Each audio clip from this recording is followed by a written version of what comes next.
कानपुर प्रखंड के प्रमुख ने सभी पंचायत प्रतिनिधियों के साथ की समीक्षात्मक बैठक। जिले के मानपुर प्रखंड के प्रमुख और उप प्रमुख ने सभी पंचायत प्रतिनिधियों के साथ समीक्षात्मक बैठक की। समीक्षात्मक बैठक की शुरुआत होते ही बीडीओ, सीओ और आवास सहायक के साथ साथ प्रखंड शिक्षा पदाधिकारी के नहीं रहने पर खूब बरसे उप प्रमुख धर्मेंद्र सिंह।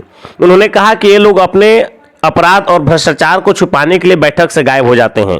प्रखंड कृषि पदाधिकारी को सभी पंचायत प्रतिनिधियों ने जमकर खोरी खोटी सुनाया। सभी ने आरोप लगाते हुए कहा कि कृषि विभाग द्वारा चलाई जा रही योजनाओं की जानकारी नहीं रहने के कारण किसान भाइयों तक उनको मिलने वाला लाभ नहीं पहुंच पाता है। वहीं पीएचडी के जूनियर इंजीनियर पर आरोप लगाते हुए कहा गया कि प्रखंड में योगदान दिए हुए करीब 1 महीना हो गया। जो भी पंचायत प्रतिनिधि इनको कॉल कर जल से जुड़ी समस्याओं को बताना चाहते हैं तो ये किसी का कॉल ना तो उठाते हैं और ना ही अभी तक ये अपने क्षेत्र को भ्रमण करके जानकारी लिए हैं। आपको बता दें कि सबसे ज्यादा समस्या पेयजल और जमीन से संबंधित मुद्दे को इस बैठक में उठाया गया। मानपुर प्रखंड के सीओ के ऊपर भ्रष्टाचार के कई आरोप लगे हैं।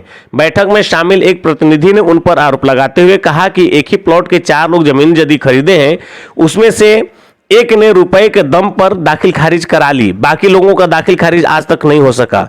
वहीं प्रखंड प्रमुख खदीजा इस्लाम ने सीओ के ऊपर आरोप लगाते हुए कहा कि जिस जमीन का मामला कोर्ट में चल रहा होता है उस जमीन का भी सीओ साहब मोटी रकम वसूल कर दाखिल खारिज कर देते हैं। पैसे की बदौलत अपना करवा ले रहा है मोटेशन, बाकी का नहीं हो रहा है, तो क्या कहेंगे आप? ये कहना चाहेंगे कि सब के सब यहाँ करप्ट हैं, काम सही से हो नहीं रहा है।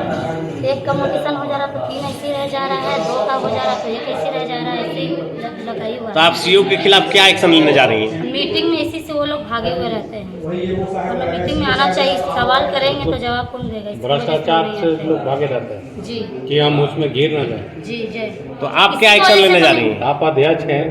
हम यही एक्शन लेना जाएंगे, हम उनके खिलाफ लिखेंगे और मेरे ऊपर। कब तक आपके पंचायत वासियों को आप उम्मीद देंगी कि उनका काम सही और सुचारू रूप से होने जल्द लगेगा? से जल्द देंगे हम। मेरे पास एक मामला आया है, संतोष सिंह करके हैं, जी कि उनसे पैसा के भी मांग किया गया और उसके बावजूद आपके सीओ ने कहा कि जहां पर जाना है, जिसके पास जाना है, तुम मेरा कुछ भी नहीं बिगाड़ पाओगे, जाओ, तुम्हारा मैं नहीं करूंगा मोटेशन।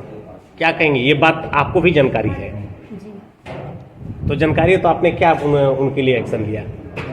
हम तो ऊपर तक जाएंगे सर, पटना तक हम जाएंगे इसके खिलाफ, सीओ के खिलाफ। अब देखिए, यहाँ के सारे पदाधिकारियों को जनप्रतिनिधि के प्रति उदासीनता है।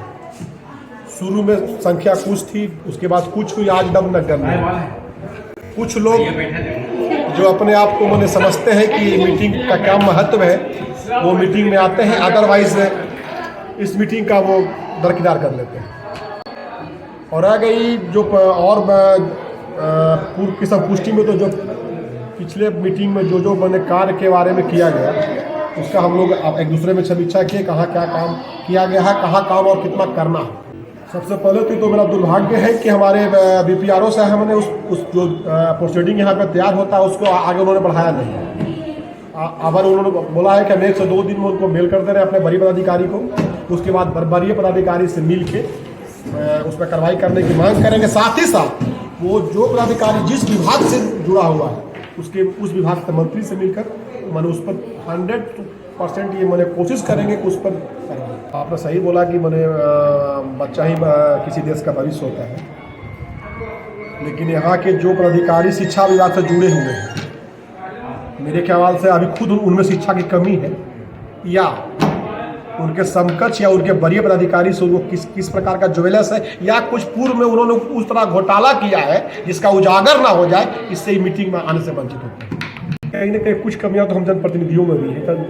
इन द सेंस कहने का मतलब ये होगा कि अगर आज जनप्रतिनिधि सब एक हो जाएं, अपना एकता का परिचायक बने, तो मैं कहता हूँ कल के कल जनप्रतिनिधि भवन खाली हो। सबसे पहले तो मैंने आज पहली बार हमारे यहाँ पीएचडी विभाग के जूनियर इंजीनियर आए और उनके कथनानुसार कुछ काम हुई भी है। जैसे इसके पहले भी जल की समस्या हमारे पंचायत में हुई थी, मैंने डायरेक्ट डीएम को ट्विटर पर भी उनको टैग किया था और डायरेक्ट उनको फोन भी किया था।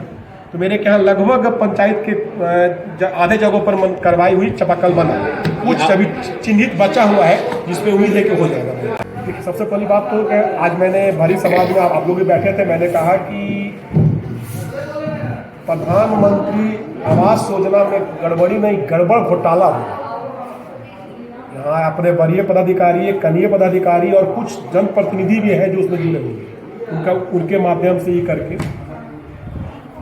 लगभग हमने मांग किया आज के डेट में कि इसकी जांच हो, और जांच में जहाँ भी जांच हो वहाँ का वार्ड मेंबर, वहाँ उस क्षेत्र से वहाँ का पंचायत समिति, वहाँ का मुखिया उपलब्ध हो, वो बताएगा कहाँ कहाँ गड़बड़ी हुई है, और उस उपरांत जांच हो, जांच होने के बाद उसमें कार्रवाई आगे के लिए अभी तत्काल में तो मैंने जो विगत 2 बैठक में हमारे कार्यपालक अधिकारी बीपीआरओ साहब ने प्रोसीडिंग को आगे नहीं बढ़ाया था। तत्काल मैं चाहूँगा कि विद इन डे आज वो अपने बड़े पदाधिकारी को पहुँचाए, चाहे वो मैंने आदमी के वगैरह से, संचार के माध्यम से या मेल वगैरह के माध्यम से, चलिए कम्युनिकेशन के माध्यम से, उसके बाद मैं उन बड़े पदाधिकारी से मिल के उसमें उचित कार्रवाई करने का मांग करूँगा। संतोष कुमार सिंह है, मैं सूर्यदेव नगर मानपुर का रहने वाला हूँ।